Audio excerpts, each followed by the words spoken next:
I'm fine.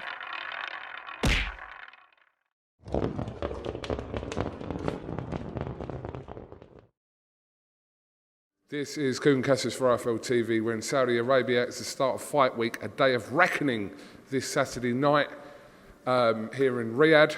I'm joined by Lyndon. All right, mate? I'm happy to be interviewed by you again. It's been a while at KUGAN. I was going to talk about some little bit unrest between me and Black Fash Promotions, but we'll leave it away. We can talk about it if you want. Pat's not happy, but I'm going to talk to Pat in a minute. But anyway, this is about you this week anyway. Well, listen, no easy fights. Obviously, you're going in against the elite, but I'm assuming this is an opportunity as soon as it was presented to you that you were like, let's go straight away. Kind of. It took a couple of days to think about it, just with a few things going on behind the scenes. But it is what it is. Look, like you say, it's going in against the elite. It's a huge fight for me, and I'm excited for the challenge.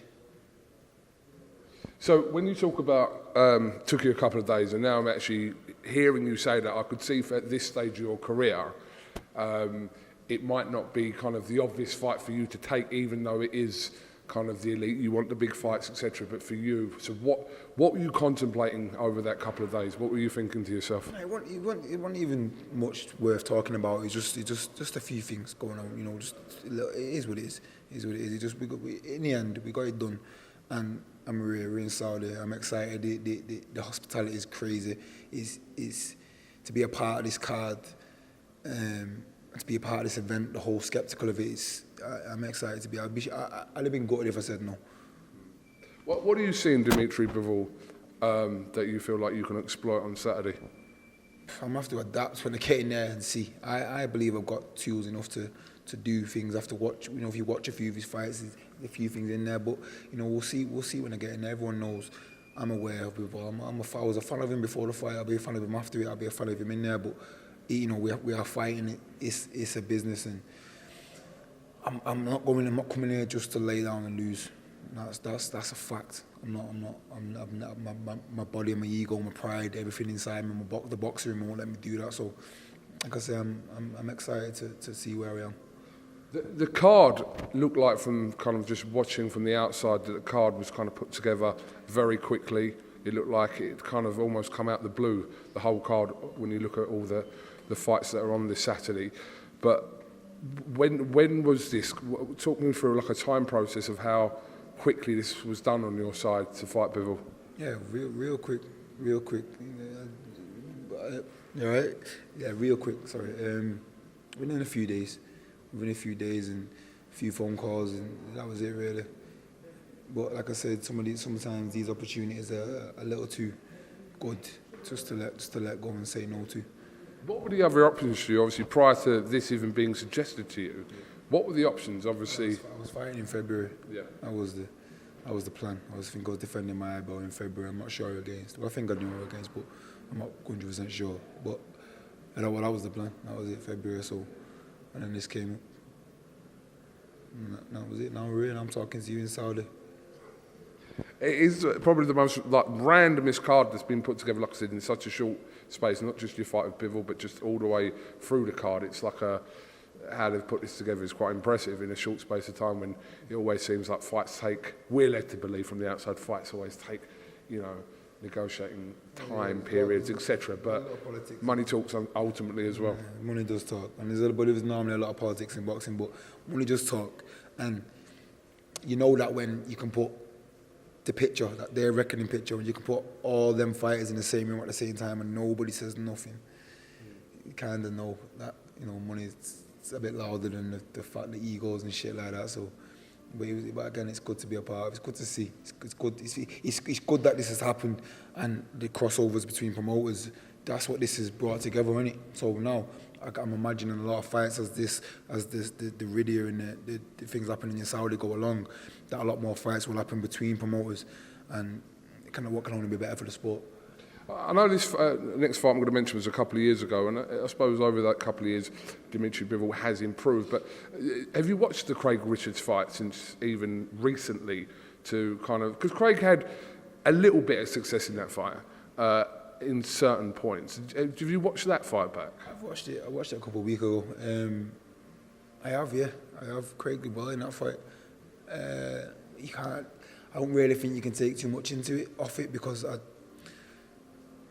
don't know about you kind of can't just say Bivol's going to come in and do that because Bivol's Bivol and he's the elite. You know, we know he's beat Canelo. We know he's been in there. We know he's capable of far more than that. So in my head, he's the monster that he is. Okay, obviously just a word from the weekend. A first professional defeat for one of your close friends, Sonny Edwards, against Bam Rodriguez. What was your kind of take on the way that ended? Obviously, as a friend, watching it as a friend, it's hard to watch. It was hard to see, but then as a supporter, it was a great fight, and Sonny did what nobody thought he could do, and that's have a fight with probably one of the strongest punches in that division, and was winning some of the the back and forths. He hurt his eye in the second round. I think that affected his performance. But other than that, we come from nothing. I'm proud of him more than anything. I'm proud of him to be able to go to Arizona in Bam's backyard and give the performance that he did. And he got caught with a shot and his eye was sore and his corner pulled him out. That's what was best for him at the time. But he did well, man. He cannot be mad at that situation. Obviously, you can because he wants to win the winner. Naturally, it's his first loss. But you have to be proud of yourself. Yeah, I am proud of him. Everyone else around is proud of him. Everyone, nothing but he's one of my good, very, very, very good close friends, best friends. So I'm happy for him. I'm happy for him, and he will be back. He'll probably be most definitely will be a world champion again. He'd be sad at the moment, but I'm sure he says he's not watched it back yet. I don't think he said he wants to watch it back, but I'm sure he will at some point, and he'll see he actually did amazingly well. Some people's outlook on you fighters is crazy, isn't it? Because if you're not fighting someone, you're getting criticised for that. Then if you're looking to fight the best in the weight, but that is this fight now for me. If I was to fight someone that nobody knew, let's say my last fight, the guy won the title off. I'm fighting him. Oh, he's supposed to beat me. Fighting a bum. You fight him before you're gonna get knocked out. Boxing fans are so fickle. It's a bit of a horrible. Not all, but no, of course not all. No, of course not all. But we're in the hardest sport I think in the world, and you take risk, you get ridiculed. You don't take risk, you get ridiculed. You fight this person, you fighting someone that people think better than you. Why are you fighting him? You fight someone that's not as good as you. Why are you fighting him? You fighting someone that's on your level. You don't see no one on your level, kind of thing. So it's a weird place, the boxing world.